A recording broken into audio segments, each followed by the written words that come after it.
Fanatically Correct. Brought to you by us, fans like you, but mostly us. You're not here. You're with your trouble. If you're with your trouble when fighting happens, more trouble for you. Just so. How can you be quick as a snake? Or as quiet as a shadow? When you are somewhere else, do you pray to the gods? The old and the new. There is only one God, and his name is death. And there is only one thing we say to death. Not today. In a dark corner of the world,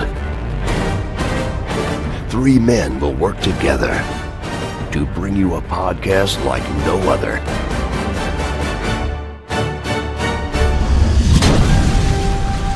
This is Fanatically Correct, where the fans, the geeks, and the nerds are always correct. With your host, MSK, g.o.t, and Omega.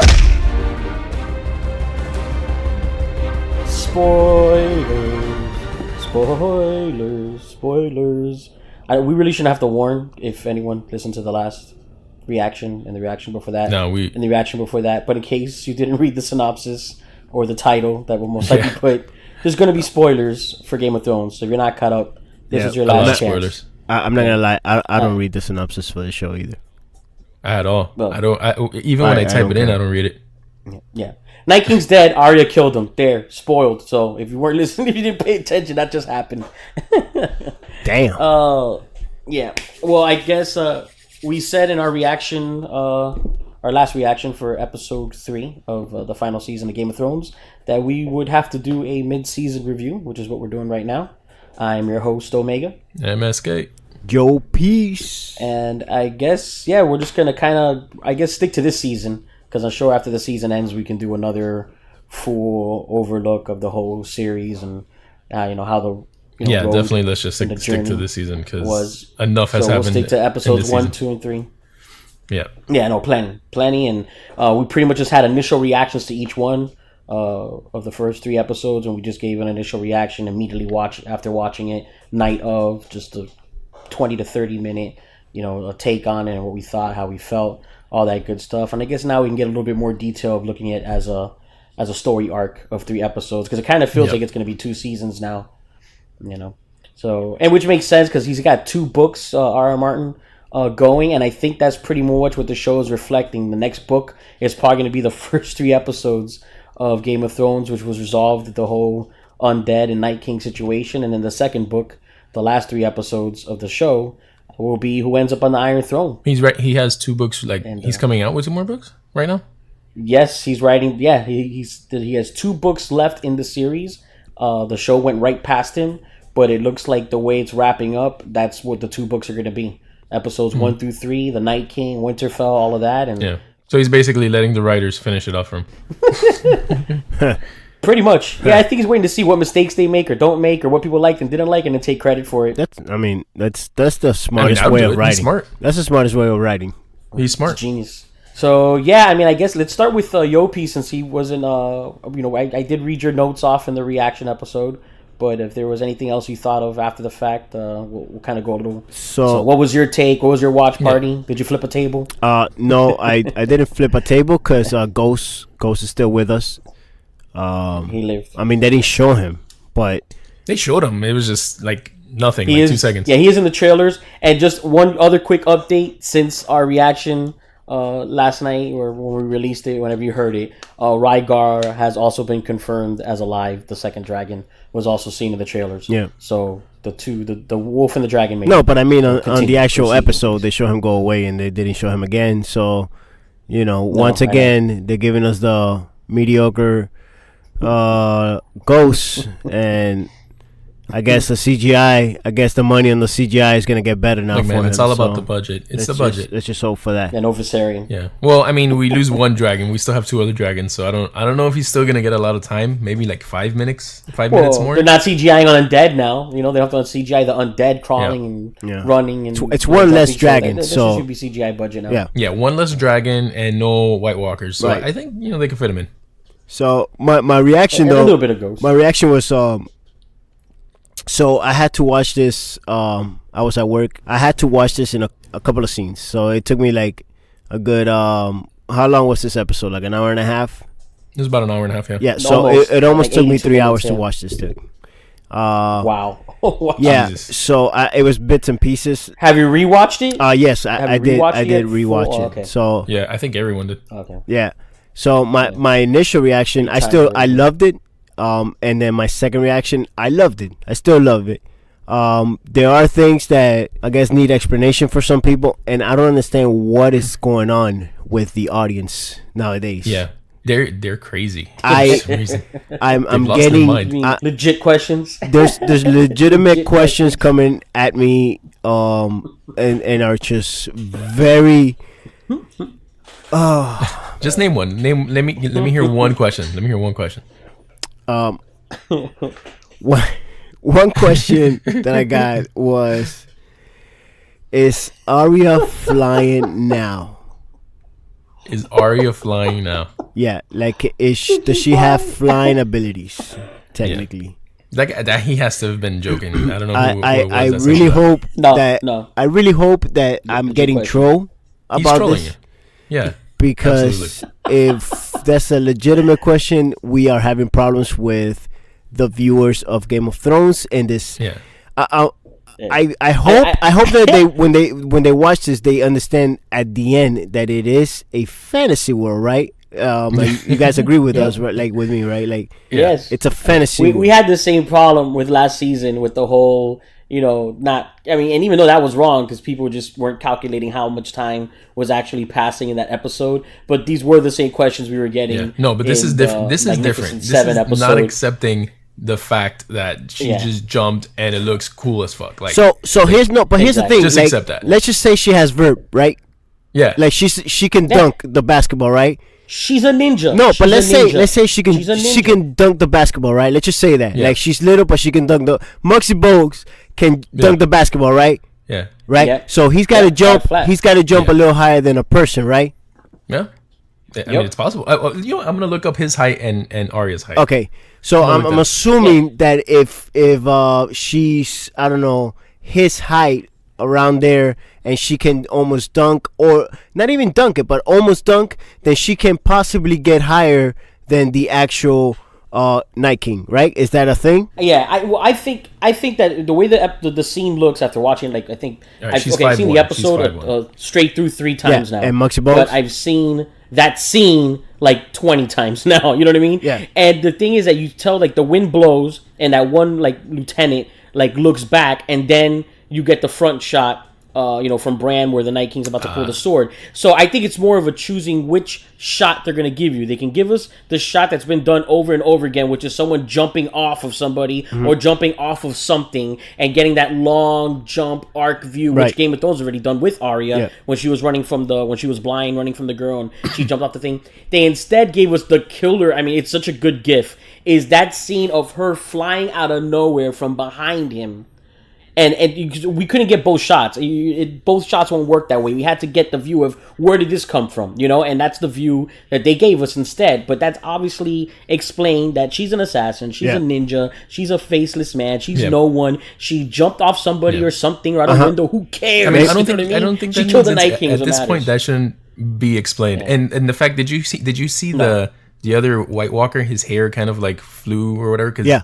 It's like Yeah, she's a 'cause ninja. the Like wind, she that's it. ran past him. Yeah. So so She back ninja to the ninja thing.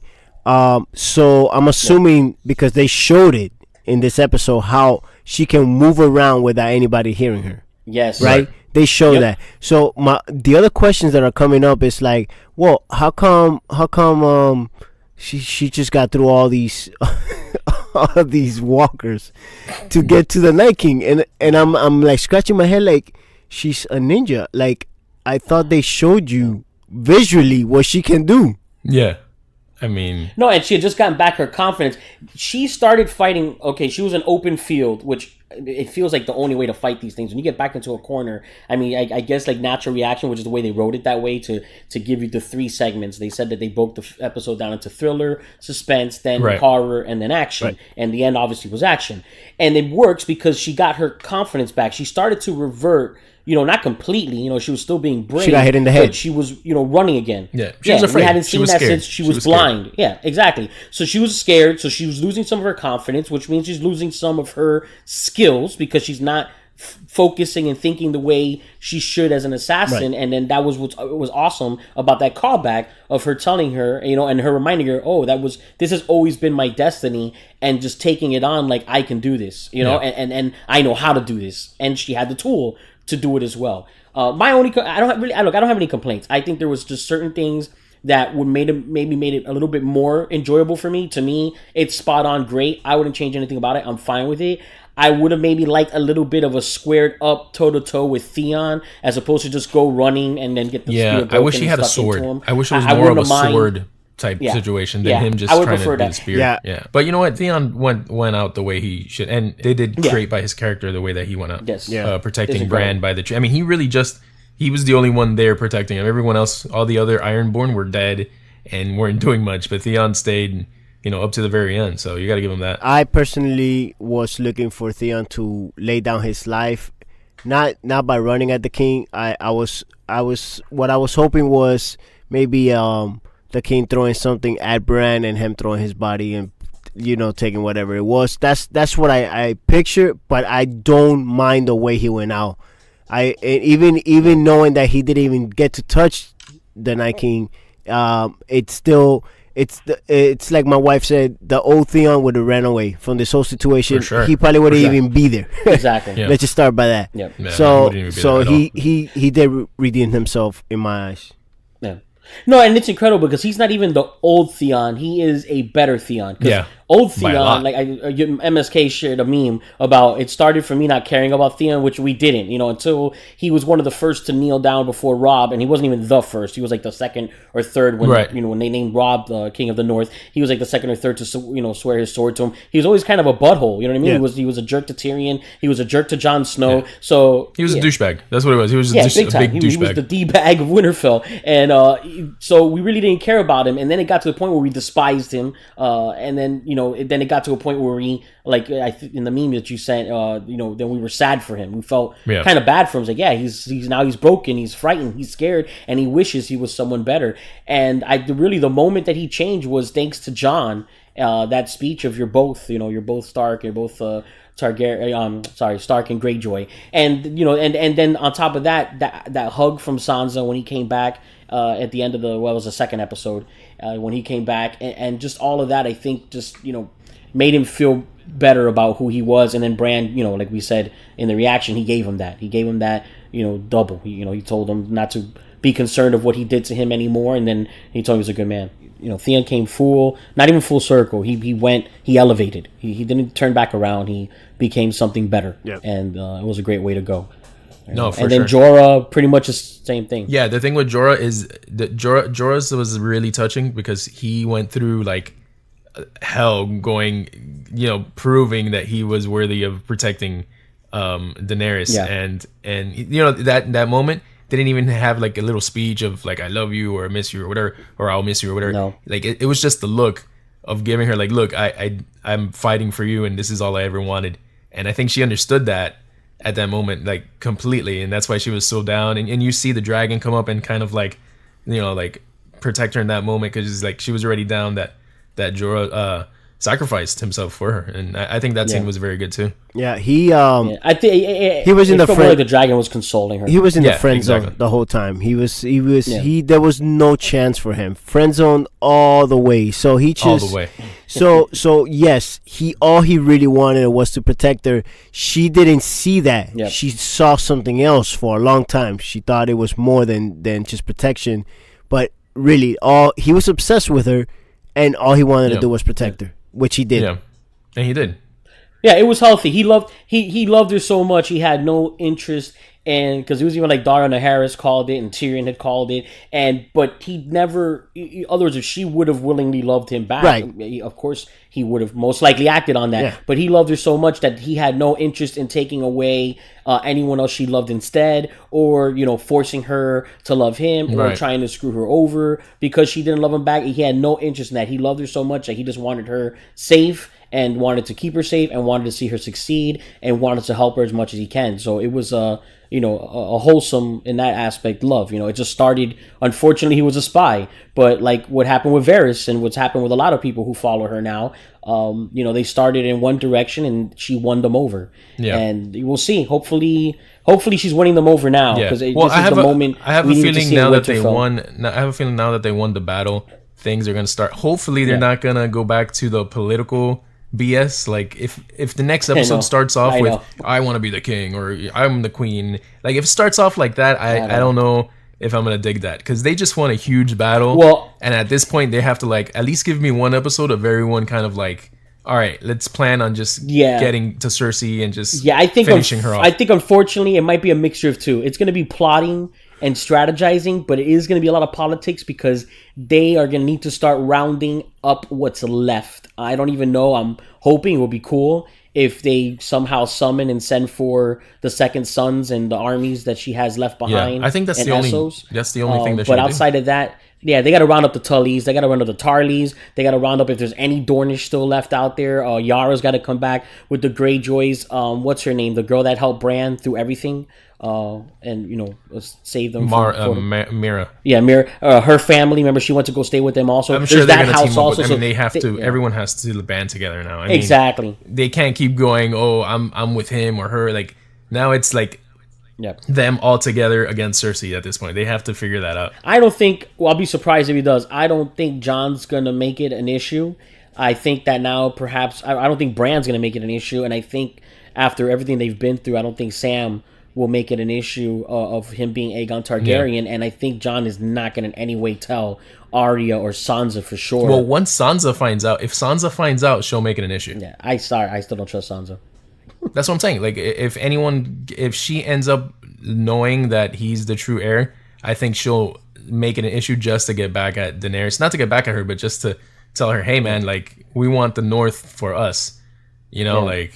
She wants a free North. Yeah, I mean, it could very well go that route. I mean, we don't know. We'll see how it turns out. But I agree, we got to have more battles. And it's even the battles to come are going to be almost upsetting and maybe a little annoying because after surviving this, like really, the Gold Company, really, Euron Greyjoy, really, Cersei, this is what is going to do them in now. Yeah. It's just.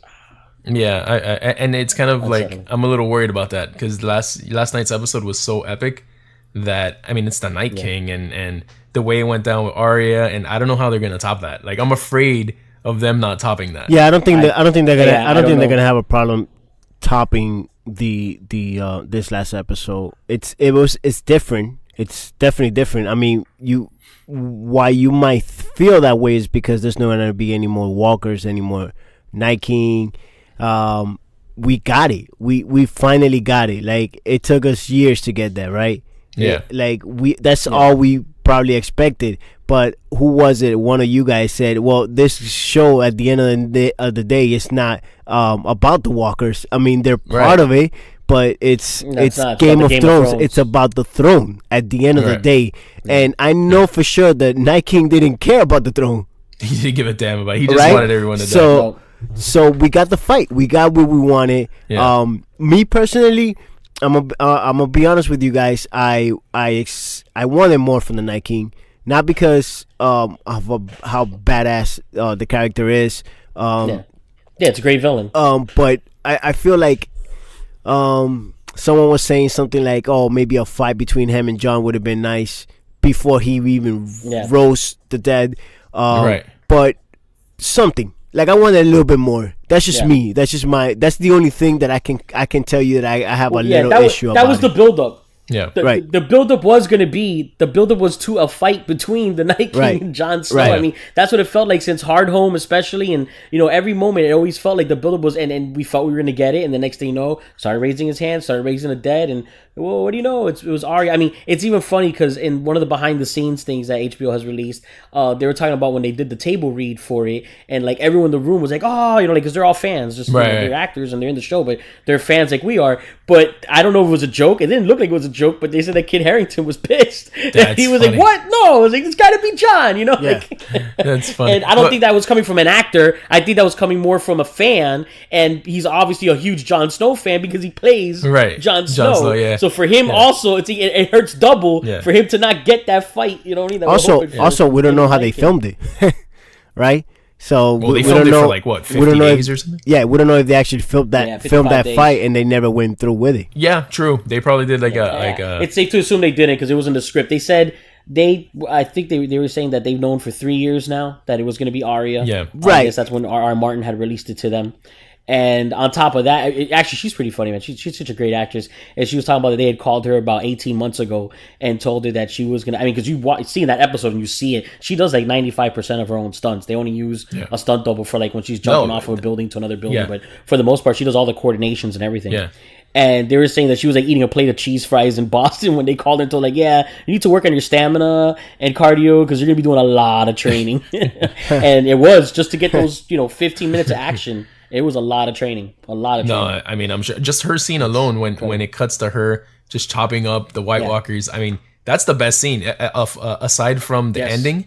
That's the best of any character in that episode because she's truly like everyone killing all these people on her own. And I mean, it's crazy. And then you see Davos. I think they put Davos there just like as us watching her, like going, man, she's a badass. Like it's crazy how and it's crazy because and that's where she got so much more oomph too because we're not used to the Battle of the Bastards, Hardhome, the fight at the wall. Every battle Jon Snow has been a part of, he's the game changer. He's the playmaker. I mean, he's the quarterback. He does something. When he took out the lieutenant in Hardhome, and that's when they found out Valerian Steel kills them. When he was fighting and fell into the water, protecting Daenerys and the rest of them so they can get on the dragon and get away. Like he's always the main piece. And for the first time, he was a role player, a great role player like Jaime, like Brienne, like Grey Worm, Jonah, but he wasn't the game maker. The two actually biggest game makers were Lyanna. She bought them a lot of time when she killed that giant. Right. It cost her life while she was at it.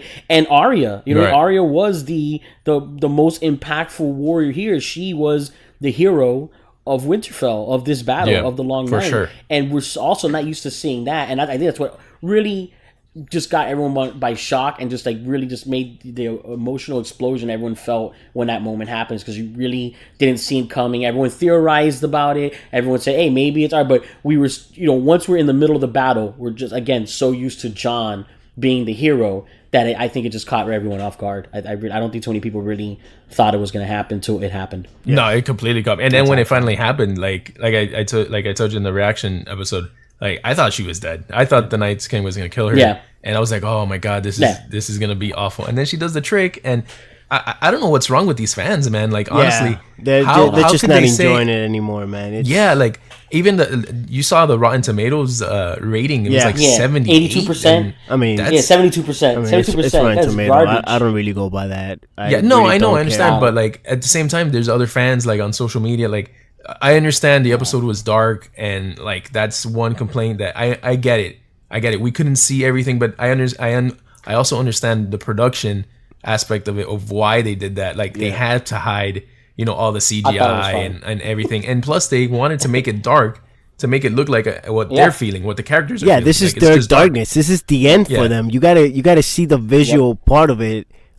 This was their end. This is where they were all gonna lay down their lives just to try to battle something that seemed unstoppable for them. It was running them over. It really was going to kill them if you really think about it. Yep. So this was the long night. This was their long night. So it's just insane to me. I gotta tell you, it's such an incredible trilogy. Like I really could.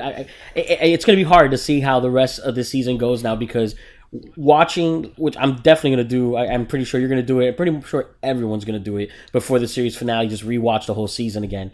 And this arc right here of episodes 1, 2, and 3 is such an excellent trilogy. Yeah. You know, of once you see it all together, it's so much better. Like each episode alone is great, but the three together, just watching them feed one into the other. Oh, hey, how are you doing? Haven't seen you in a while. Hey, I still hate you. Oh, I robbed you first before I left you for dead. You know, all that great stuff to, you know, Podrick singing and you know, the Crips and, you know, everything that we were just getting from the goodbyes, you know, like this is my last night. What am I going to do on my last night? And then to have the last night and actually have the happy ending. I mean, at a great cost, we still lost great characters as far as, you know, storyline wise. They lost armies, you know, I mean, they lost hundreds and thousands of, you know, of their people, but we actually got a happy ending. And, you know, Game of Thrones has broken us so much with things like the Red Wedding and Ned Stark and just so on and so on that we were like, nah, maybe everyone dies. Maybe. But I want to ask you guys a question. Do you think people are not liking this episode because a lot of people didn't die? Like they expected it? No, I don't. That could be some of it. I mean, I don't. From my point of view, it's not that. My point of view, they're having problems with the weirdest things about the episode, and like you said, the darkness. I get it. Like that's a legitimate thing for you to be. Yeah, it's understandable. Concerned, right? But the other stuff is like, to an extent. Whoa. I guess if your eyesight's really bad, this is a very annoying episode. But well, the thing about the darkness is like it's understandable, but it's not gonna ruin the episode for me. Like that scene with Arya, I could still see everything that's going on with Arya, and it's amazing. Like it's not gonna ruin the episode. You get me? Like not missing out on some the fighting. Other characters, if you look at the other characters, how dark it was, how dark they're fighting in this darkness, and it didn't ruin it for me, and I get it. I was understanding it. Yeah, I had to put my PC a little bit brighter than I usually have. Oh no, but it's harder on PC. I'm sure it was super dark on PC, but but it didn't take away because I was understanding what was happening. So I don't know. For me, I don't think the people are having problems with why that people didn't die. I think it's just how things happen. I think it's just Arya taking over at the end. All that. It's just what they're having problems with. Personally, the only times I found it a little too dark was during the dragon fights, but I think that's what they were going for. We had them colliding into each other. We had them losing the Night King and not being able to find them. They didn't know if he was above them or beneath them. Like it worked for me. I was like fine with it. I was like, yeah, I'm getting what the characters are going through. They can't see in this right now, and they're having and it makes sense. A hard time in this fight because of it. Yeah, no, it makes perfect sense, and especially when Daenerys and Jon hit each other with. I mean, dude, it's pitch black out there. It's gonna happen. Like they're gonna hit each other, and then they gotta maneuver around each other. And you know, I understand it's dark, but like at the end of the day, it's still an amazing episode. I really don't think it deserves anything less than like 90%. Yeah, you know, I think 90 is a fair game. Yeah, I think 90. If you're gonna go lower, just leave it at 90. Like 90 should be where it should be, in not 75. Man, I was checking to see if Game of Thrones was maybe something that was consistently not getting the best ratings, and no, Hard Home was like 98%. 90, yeah. So they had other ones that like so really so. Yeah, it's ridiculous. So like other ones are getting 90-something%, and this is right up there. Yeah, this is right, exactly. Same director. It's same right director. He directed like the top 4 episodes of Game of Thrones, and for him to get like a 70 something because it was a little bit dark, like. I don't know, man. I really don't agree with that rating at all. Like the episode was amazing. I don't either. And you ask anyone that watched it, they were like, even if you liked Hard Home more or Battle of the Bastards more, they were still very entertained and loved this episode. And I don't understand the other fans that are kind of like hating on it. I just don't. I have no clue. To the extent that it should get like a 70. I don't see it. Listen, the visual that it took. In fact, just put it this way: when that witch went and light up all the swords for the Thrakis, right? Yeah. Yes. Okay. The visual of those guys riding out into the night, all right, and then seeing that light just dim little by little, like it just kept, and you had hope. Like I'm sure everybody had hope at that moment. Like these guys are writers. These guys are gonna do it, right? Yeah. To see that I was so like crazy for that scene because that It scene was too quick. Yeah. It was too quick. It was scarily, which is what they was doing. They were doing the thriller, the suspense, the horror movie monster buildup. Yeah. And that's what that was. Like, here we are, the Thrakis are badass. I'm like, all right, we're going straight into a battle. You know what I mean? Yeah. I thought we were gonna get the action sequence. Like, the battle's starting, we're gonna get them right in, and they're gonna show them cutting through a bunch of walkers, and then probably 2 or 3 lines deep, they're gonna get overrun or whatever. But to immediately done. basically genocide an entire race. A whole race done. Destruction. Wow. That's what that was. Destruction. I need to watch the episode just to see when, because you brought up the Omega. You brought up how they set up different genres within the episode. Yeah. And I want to see how long it took for them to build up the suspense, because I'm pretty sure nothing happened like war wise. I'm pretty sure it was like 15 minutes in until something really Easily. really until happened. the first line. Yeah, until the first line hit the, like, it really didn't get very battle-y until the right when the Unsullied were spearing into them, Right. And Grey Worm dropped back to have them light the torches, Yeah. and then they brought Melisandre out to light them. Like, that was the moment that it was actual, like, sword play and, Right. shields and stat. And that's when Sam got knocked down, and Edison, sacrificed his life basically to save him unknowingly, and that's when it was getting very battle like, and that's when it became a battle scene, again. But they did have that suspense, and then they went back to horror and suspense again after Arya had her moment when she busted her head on the side of the wall. That was awesome. And then got scared, and lost her confidence. Yeah. The horror aspect of that episode was perfectly done, because you see her going through the bookcases. Oh and my kind goodness, of like that was like, amazing. It felt like a horror movie. Like I was watching a horror movie. Yeah, that was amazing. They're running through the And halls. as an actress, like she has to feel like she owned this episode. Like I don't know. Oh yeah. I don't know how any other way. Like she has to feel like this is her episode completely. Like looking back at her career, she has to know that this is like the episode that really like made her a badass. Yeah, the name of the episode could have easily been Arya's Long Night. You know what I mean? Like, we'd be like, oh yeah, I get it. Like, I get it. Right. Or even if she died, man, it would have been an epic way to die too. Like, I mean, yes. I just thought it was a great episode. I mean, there's flaws in it, sure, but it's not gonna outweigh, the positives that came out of it. I just hope that people, man, just like, it's just like. It was a great payoff. I just hope that people just enjoy it, man. Enjoy the ride. You guys spent all these years watching this. Stop it. Stop it right now. Just enjoy it. When it's all done and over, criticize whatever you want. Yeah. Give me all the criticism, but in the meantime, just enjoy it, man. I mean, I understand criticizing like your shows. We do it all the time. I mean, we wouldn't have a podcast if we didn't. You get what I'm saying? But at the same time, like. Exactly.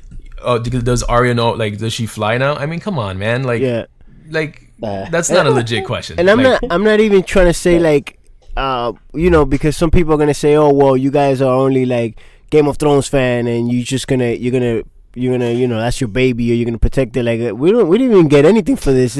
This is not about that. I'm not sure what you feel, if that's the best show that you've ever seen in your life, because I know for me, it's one of the top ones, but it's not my favorite show.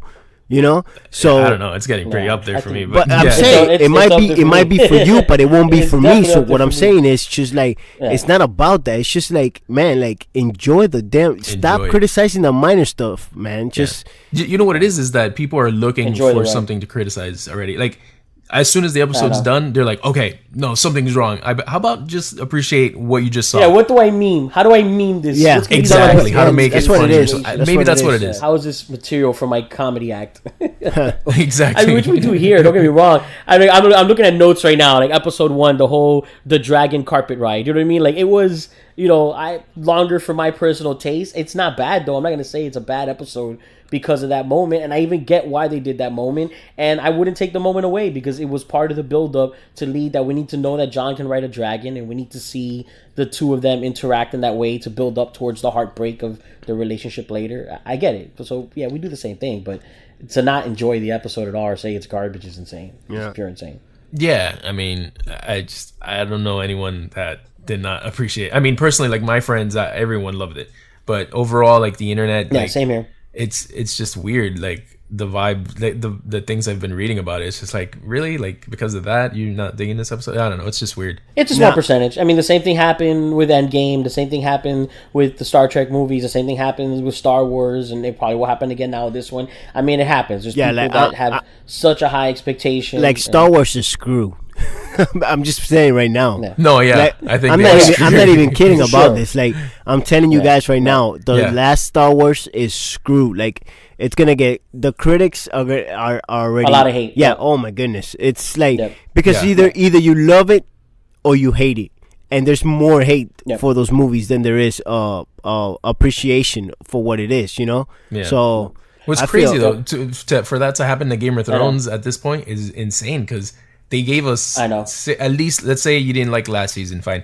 They gave us 6 solid seasons. Yeah. And 7 was not a terrible season either. It just, you know, it was more setup. They didn't have like a lot of action going on, but like it was a good season still. So I don't understand now that it's coming toward the end, everyone's kind of like iffy about it. And I think everyone's just mad. Everyone's mad. Not everyone, but these people are mad that it's ending. So now they gotta, like, you know, crap on the relationship before they get dumped, so they can feel better about it. as she walks out the door. You know what I mean? Like, that's almost what it feels like. It's like, I gotta make this less sour. You know. And I guess you're right when you're saying, because I feel like it is about, we've gotten so many shocks from this show that I guess people are not getting the actual shocking whatever they want. Like right. So I guess what they wanted was what, like, you know, the stuff that I make fun of, which would be like, you know, having the Night King just take over the whole thing. Right. Or everyone dying. Stupid. The stuff we always make fun of. That's right. stupid, right? Because honestly, if you really think about it, like, it's terrible. Like, it would be good for, I guess, the bad guys winning or whatever. That's the shocking. It would be good for shock value. Yeah, for the shock value. But at the end of the day, like, if you really think about it, he doesn't care about the damn throne. He doesn't care about the throne. So why would we even want to go that route? Yeah. There's no shock. I think that's what it is. We're so used to having that red wedding feeling that, oh, someone unexpected is gonna die, that we're expecting it at this point. Yeah, right. And that's, the producers are smart, the writers are smart to not give us that, because it's of course, like, to give us like an epic happy ending with Arya is even more impressive to me, because that's the shock, you know. Of course. Her killing the Night King was more of a shock than anyone else that would be dying in that episode. Right. Exactly. You know and I agree with that. I think the story is the story. They're not trying to be gimmicky. Example, I joked a lot. You know, we got some, you know, skits we put on the Instagram and stuff like that. Like, I joked a lot about baby Sam dying. I knew it wasn't going to happen, and it shouldn't happen. They killed a pregnant woman in the wedding. You know what I mean? Like, it would have just been gimmicky to, like, kill a baby for no reason. You know what I mean? Like, and I'm sure children died there. We saw the Umber. You know what I mean? He was what, 9, 10? He was a kid and he died. So, like, you know, but it related to the story. It worked. It was the build up for, you know, the army of the undead, and the Night King we already rolled through, was on his way to Winterfell. Like, it served its purpose. To just do it for shock value, then you're just being gimmicky, and it's not working for the story. It's just doing it to do it. So I agree with that. I think that they got more shock by giving us a resolution and actually defeating them at the Battle of Winterfell. Like, everyone was prepared for, we're gonna get 2 episodes of this, or maybe the Night King wins, or we're gonna lose a lot of people. Like, we really were so, and like we just said earlier, and it's not over. And it's not over.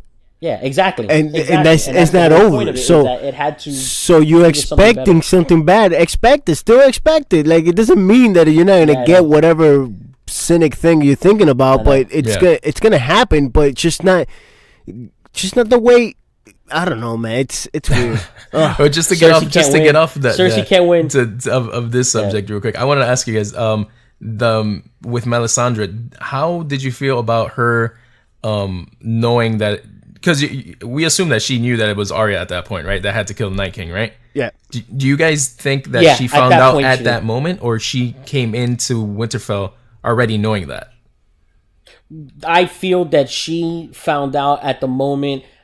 She laid her eyes back on Arya, and Arya was there. Then, because she obviously had some kind of vision, just like she had some kind of vision about Jon. She had some kind of vision about Daenerys. She did have some kind of vision about Stannis, and it does everything. It's almost like what Bran said as a three-eyed raven. It all comes together. Gets you to where you need to be. Right. Exactly. So then, when she saw Arya there, then she realized that's what that vision was about. that was about, and that's when she said many blue eyes. When she said she saw her killing different colored eyes, and she said blue, we took it like Tormund blue. You know, there's plenty of blondes in Westeros and that have blue eyes. You know, Targaryens too. And they say no. She meant like no, those are the blue eyes. She's the key. Don't know how, but she's the one to do this. And that's why she had that callback, because it was a callback for her as well. She just knew she had to be there. And as she was seeing the players, she knew what had to be done. Together. Lighting all those swords on fire with the Dothraki. You know, I was joking about that when we were rewatching with my wife when she rides up to, Jorah Mormont. And it's like, how is he not asking, like, who are you? Like, he hasn't met her yet. Yeah. And like, who? Like, do you know what's going on here right now? Where did you come from, lady? Like, do you see what's about to happen? And he's just kind of looking at her like, okay, yeah, all right, she belongs here. You know, like that's she's funny. like, And she hasn't met him. Tongue. Yeah, like, right. Speak the tongue. Yeah, it's insane. And then she does the Valhalla Morghulis to Grey Worm, but he was already. But remember, they're used to the red women over in Essos. They have a ton of them. They're in Marine and all that, so he knew right away what she was. Yeah, I think she did meet Grey Worm though, because she went to Dragonstone to meet Daenerys. So I think she exactly. Again, she's been put on a path, and what she's been doing now is she doubted herself a lot, which she did. She did a lot of wrong, and she overly invested. And that's almost kind of like the circle for her character, right? And the enlightenment of her character. Still a bad person overall, but what made her a bad person was that she got so cocky and confident of the vision she was having with Stannis that she just went overboard. Yeah, she messed that up. That's what she was, She really wasn't people, putting it together. Sacrifice his daughter. Yeah. Like, she went all in as opposed to being more interpretable and interpreting her visions and her sights and understanding what can and what cannot be, and not be so certain about a specific path and just kind of let the path take you. And so she went that route, and then she gave her life, to defend and put her part. And so Davos got some satisfaction from that. He never got back what he wanted, which was that little girl. He lost his son in the other battle, and Davos is the same thing. Basically his new family is the Starks, and for sure. Incredible to see that. And we'll see more now from a lot of these other stories. With Davos, but for sure, I agree with that. I out. think she did realize it at that moment, and just like with the audience, like realizing at that moment that Arya is gonna do something special. Now, maybe not kill the Night King at that precise moment, but she was gonna do something. You play back to what episode 1 was, and then a lot, of course, what episode 2 was. Because episode 2 really prepared us. It's almost like that melody has been playing in our head since the beginning of episode 2, and then they just actually put it out there, because like that's how we've been feeling since they knighted Brienne, and Theon came back, and Sansa spent time with him, and Jon unfortunately told Daenerys what the truth was, and Sam giving his sword to Mormont. It's like all this stuff, like we've just kind of been feeling the end and the doom, and to actually have a win at the end. Well, of it episode 2 did incredible. a great job of giving us, reminding us of why we like these characters. Mm-hmm. That's what episode 2 did, and even up to even Theon, like when he saw Sansa, Theon's pledged to Daenerys, and he just kind of like, oh hey, what's up, Daenerys? And he went straight to Sansa and say, hey man, I need to like redeem myself to your family. I want to fight for you, and that's like a huge character development for Theon, and it just that episode was just to set up our feelings toward all those characters, and that way it pays off in this at the end of this episode. Exactly. No, it was just incredible. And then I really liked the pairings, because you had Gendry with like Tormund, you know what I mean? And they didn't interact much in Winterfell, but they did when they went north of the wall together. And even though they didn't have that banter, those jokes that they had in that episode, which was great, because like that, the moment when he was saying, running is good, fighting is better, banging is best, and then Gendry's like, we have no women. He's like, we'll make do, stuff like that. That they're just kind of like a kid brother relation with them. So it was nice to see the two of them together. Seeing Sam alone was actually a big deal to like. He lost his brother in the Night's Watch, and you see the severity of the moment when Jon has to leave him there. He doesn't. Any other moment, he would have saved him. He would have helped him. He would have, died for him. But at that moment, he knew what the bigger picture was. And so to see Sam alone a lot was pretty impressive. I mean, at one point, Grey Worm was near him, but they weren't partnered up. So seeing Sam alone was impactful. Brienne, Jamie, and Podrick together was great. The three of them. It's like, of course we wanted that. Davos was alone. You had, the Hound with, Beric. Which is funny. They hate each other first. The Hound killed him at one point. Yeah. And here they are to the Beric end and saving Arya together. Yeah. Beric was really trying to help the Hound like find like some sort of who he's supposed to be. Which is gonna work towards the end. That's what it's gonna be the key right there. That's the whole point of this build up. It's seeing him not being so sure until the end, where it's gonna you're gonna see that switch for him.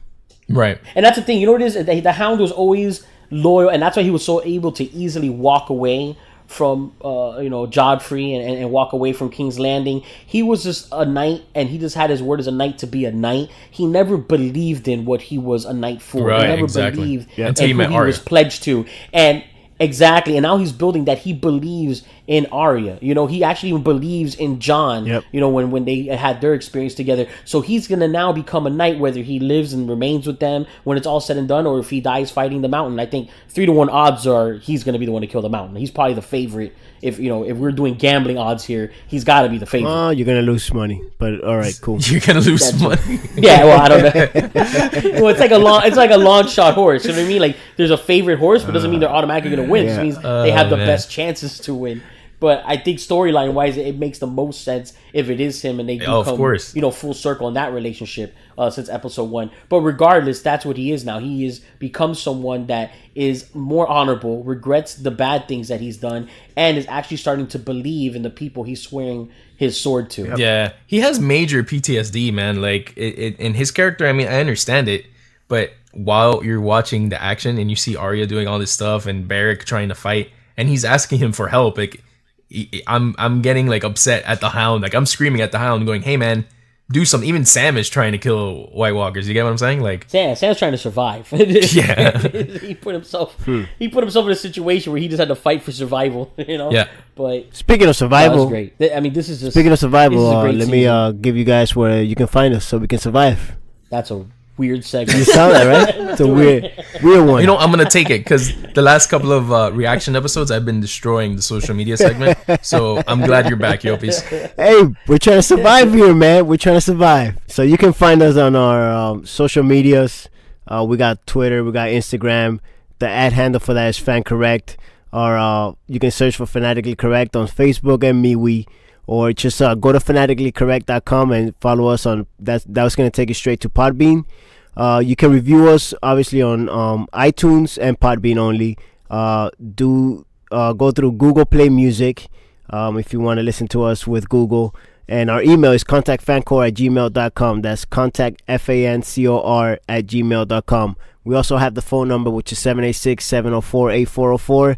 You can always hit us up there and ask us questions about the show, but please let them be real questions. Like nothing. Yeah. Like if Arya could fly, not legit. Don't give me that. Legit questions. Don't give me those flying questions, please. You know who I'm talking about.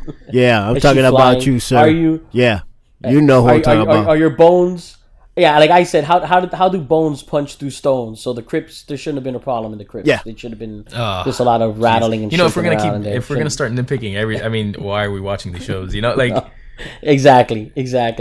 That was great. Yeah, your piece. He broke that down the way Missandei introduces Daenerys. That was pretty impressive. Yeah. That's where I am now. He has it down Protector of the Realms, Khaleesi. Oh man, like after everything that happened in this episode, does she have like 30 more names now? Like Burner of the Dead, Fighter of the Night. Like, come on, man. Like, how many more names does she need? You know what part I found funny was when Tyrion and Sansa were talking about their allegiances, and Missandei's like, yeah, well, if it wasn't for the Dragon Queen, we'd all be dead. So yeah, everything would be fine. Yeah, we'd have no problems. She goes, yeah, we'd have no problems because we'd all be dead. Yeah, pretty much. Nice. Yeah. That was nice. Yeah, that was a good moment.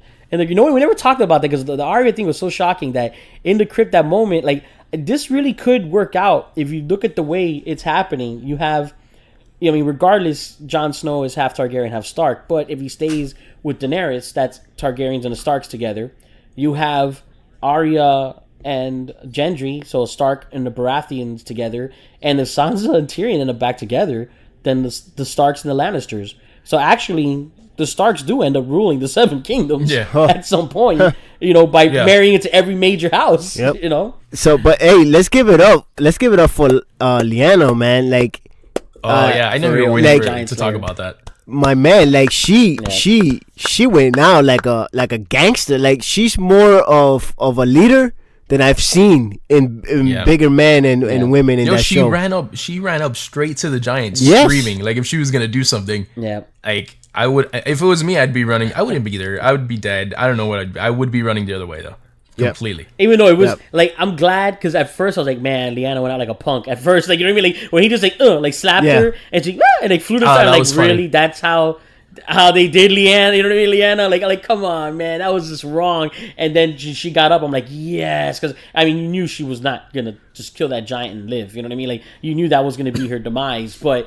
You know, it panned out great. I mean, the giant gave her the opportunity, and you know what a rough way to go. But man, House Mormont, you know, small but impactful. I mean, all the way to the night, you know, the Lord Commander of the Night's Watch, to Jonah, to her. I mean, the Mormonts. What a consistent. That's house. exactly how we should end this episode, man. Because we're getting to that hour.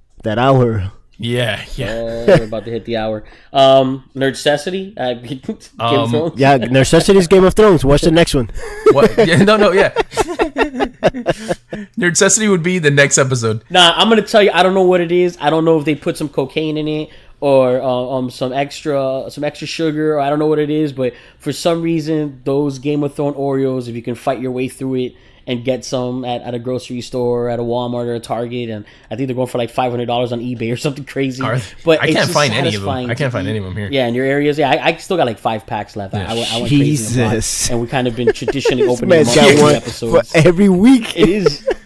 Every episode he's dude. I mean, Oreos. Hopefully you started the gym because you're gonna be eating an Oreo box every those weekend. Oreos. I don't know. It has the sigils of House Lannister, House Stark, House Targaryen, and the Night King. So now you can eat them in a moment of silence for the Night King. But I don't know. It's so satisfying to look at. Oh my god. Those sigils and eat those Oreos. All right, so is the necessity the Oreos?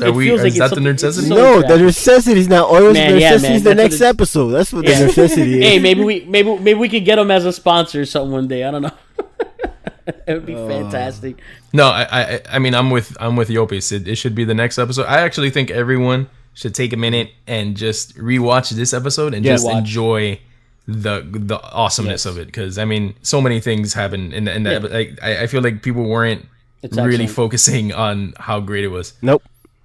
And Muggsy Bogues is 5'3", and she's 5'1". It's possible. It's possible. It's only 2 inches. Yeah, of course. Yeah. Well, the Night King's not 10 feet tall. Yeah, the Night King is not 10 feet tall. Exactly. She didn't get a 10-foot arc. She might have got like a 7-foot arc and then came down from it. The Night King's she probably jumped on the back of one of the dead. Who cares? The lieutenants. That's what I said. That's what I said. Let me check Night King height. I'm sure Google has it. Hold up. There you go. The actor. So we can end this. I just want to end this. Night King. Hold on, this is gonna take a minute. Night King height. This is for whoever you're talking to. She put on the face of a crow, flew, then took off the crow's face. There you go. To come back to Arya. Perfect. She's a ninja. It's possible. Why am I? I don't see that. I don't see the height here, man. Google's failing me.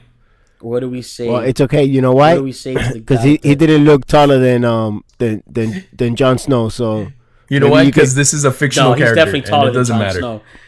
Yeah. Kit Harington's not the tallest guy. I mean, they keep making that joke in Game of Thrones, which I don't know why. There ain't nothing wrong with a slightly shorter hero. I mean, it's not Tyrion's on the show. He's a hero. Yeah, you're taking it very personal there, man. I'm alright, man. I'm pulling Muggsy Bogues height, so I'm alright. I'm alright. So yeah, they're necessity. Oreo cookies. Game of Thrones. I'm gonna watch this episode again tonight. I'm not even kidding. Yeah, I'm gonna watch it again. I'm gonna watch it again too. I'm gonna watch the behind the scenes because I started it and I didn't get to finish it, so I'm gonna finish that. Oh, I work tomorrow. The 40-minute one, yeah. Yeah, I work tomorrow. I don't care. I'm gonna watch it. Oh, well, that's it. So I'm Omega saying peace. MSK, peace out. Yo, peace. Peters. And there you have it, folks. This has been Fanatically Correct. Until next time, you crazy kids. Signing off. What do we say to the god of death? Not today.